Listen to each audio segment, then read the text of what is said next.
बेटे को चांदी के सिक्कों से भरा एक थैला दिया और बोला, बेटा जब भी ये सिक्के खत्म होने लगे बस ये 4 शब्दों की विशेष प्रार्थना दोहरा देना, थैला फिर से भर जाएगा। पिता ने बेटे के कान में वो 4 शब्द कहे और सदा के लिए आंखें मूंद ली। वो वर्षों तक उन सिक्कों को खर्च करता रहा। जीवन की चकाचौंध और ऐशो आराम में वो इतना डूब गया कि उसे उन 4 शब्दों की याद ही नहीं गई। उसे लगा कि ये खजाना कभी खत्म नहीं होगा, परंतु धीरे धीरे थैला खाली होने लगा। अब बेटे को घबराहट हुई। उसने याद करने की बहुत कोशिश की, पर वो शब्द उसके दिमाग से फिसल चुके थे। वो पागलों की तरह लोगों से पूछने लगा। पहले पड़ोसी से पूछता कि ऐसी कोई प्रार्थना तुम जानते हो क्या जिसमें 4 शब्द हो?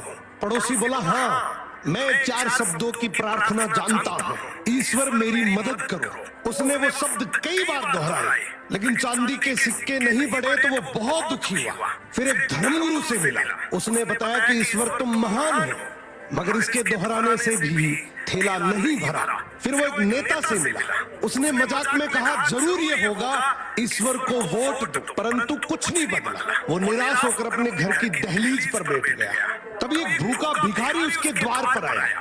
लड़के के पास खुद के लिए भी बहुत कम बचा था, फिर भी उसने अपना बचा हुआ भोजन उस भिखारी को दे दिया।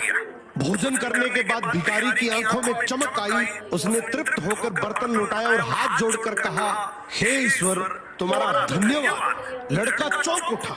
उसने सोचा यही वो चिर परिचित शब्द थे। उसने दोहराना शुरू किया, हे ईश्वर तुम्हारा धन्यवाद। देखते ही देखते उसका थैला फिर से चांदी के सिक्कों से लबालब भर गया। तब उसे समझ आया, जब उसने किसी की मदद की तभी वो प्रार्थना उसे याद आई।